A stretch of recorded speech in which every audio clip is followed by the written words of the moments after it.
Office పోయే పని లేకుండా, డ్రైవింగ్ లైసెన్స్ మైనస్ ఉంది, ఆర్టీసీ బస్సులు కానీ బస్ స్టేషన్లు కానీ మైనస్ ఉంది, ట్యాక్సేషన్ ట్రాన్స్పోర్ట్ డిపార్ట్మెంట్ బాగా మైనస్లో ఉన్నారా వాళ్ళు ఇక్కడ?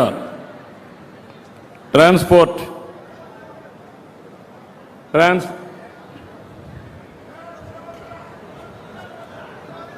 ఏమయ్యట్రా?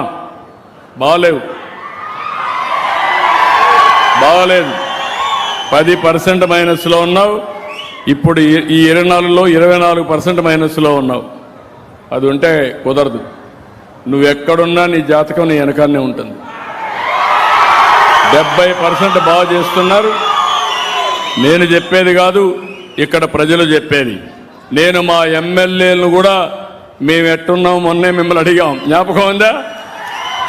ఎమ్మెల్యే విషయం అడిగాను, ఎంపీ విషయం అడిగాను, నా విషయం కూడా అడిగా, ప్రభుత్వ విషయం కూడా అడిగానా లేదా? అన్ని సేవలు మిమ్మల్ని అడుగుతున్నామా లేదా? మీ అభిప్రాయం నేను ఫోన్ చేస్తున్నానా లేదా మీ అందరికీ? నేను ఊరికే ఖాళీగా ఉండి ఫోన్లు చేయడంలా చెప్తూనే ఉన్నా. సరైన వ్యక్తుల్ని సరైన ప్లేస్లో పెట్టడం నా బాధ్యత. ముందు చెప్తా, ఇంటే ఓకే, వినకపోతే మీకోసం నేను రాజీ పడనని మరొక్కసారి విజ్ఞప్తి చేస్తున్నా. Be clear. ఒకవేళ ఏదైనా ప్రాబ్లమ్స్ ఉంటే కరెక్ట్ చేసుకోండి. కింది వాళ్ళు కోఆపరేషన్ లేకపోతే కోఆపరేటెడ్గా ఎన్ఫోర్స్ చేయండి. మళ్ళీ చెప్తున్నా. అదే మరి దీపం కూడా మైనస్లో ఉంది. ఇంకో పక్క ప్యాడీ ప్రొక్యూర్మెంట్ కూడా మైనస్లో ఉంది. గవర్నమెంట్ హాస్పిటల్స్ కూడా నేను ఈరోజు సంజీవని ప్రాజెక్ట్ తీసుకొస్తే 3 కూడా మైనస్లో ఉన్నారు. డిఎంఏ మైనస్లో ఉన్నారు, పిఎస్సి యూపీహెచ్సి మైనస్ ఉన్నారు, డిఎస్హెచ్ కూడా మైనస్లో ఉన్నారు. ఇదే మరి అంగన్వాడీ. ఏమమ్మా అంగన్వాడీ అన్ని జిల్లాలో బాగున్నారు, మీ దగ్గర ఇంకా ఇంప్రూవ్ కాల? ఎవరు ఇక్కడ anganwadi?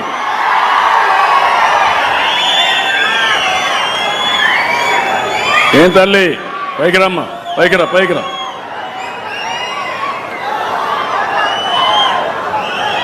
Pregnant women, lactating women మైనస్లో ఉన్నారు. 6-36 నెలల వయసు ఉండే పిల్లలు మైనస్లో ఉన్నారు. 3-6 సంవత్సరాల్లో ఉండే పిల్లలు కూడా మైనస్లో ఉన్నారు. Be clear.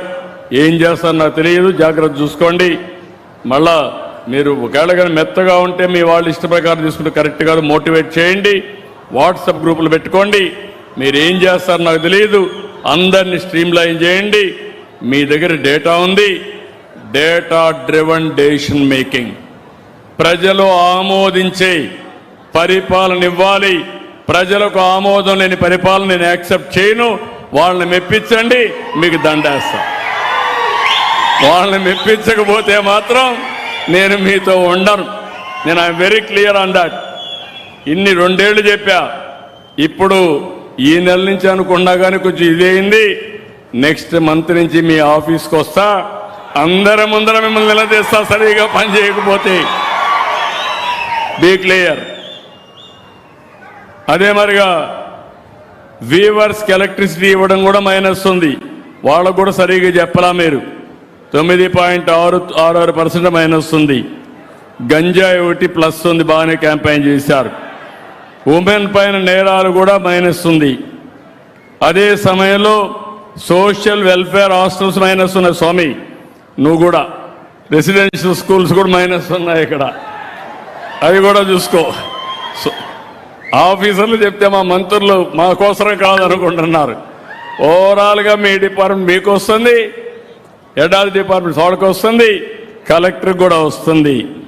ఇంకో పక్కన పీజీఆర్ఎస్ కూడా ఎవరన్నా పిటిషన్ ఇస్తే ఆ పిటిషన్ సరిగా చేయకుండా 20 రోజులు వస్తే 20 రోజులు చూసి మళ్ళా పైకి కిందికి పంపిస్తున్నారు. ఫుట్బాల్ ఆడుతున్నారు అప్లికేషన్లతో. పేదవాళ్ళు ఏదైనా గ్రీవెన్స్లో పెడితే పరిష్కారం చేయాల్సింది తిప్పించుకునే పరిస్థితికి వచ్చారు. ఇవి కూడా కరెక్ట్ కాదు. నేను అందుకనే తమ్ముళ్ళు ఇక్కడ కూడా గిద్దలూరులో ఇక్కడ ఒక ఆఫీసర్ ఉన్నాడు, నోడల్ ఆఫీసర్. ఎవరయ్యా? Ashok Reddy nodal officer. ఇద్దరికి రెస్పాన్సిబిలిటీ ఇది. Nodal officer nodal officer Giddalur nodal officer లేడా? ఆర్డీఓ లేడా? ఇక్కడ ఆర్డీఓ గారు ఏంటి నీకు తెలియదా? నువ్వు నోడల్ ఆఫీసర్ అని తెలియదని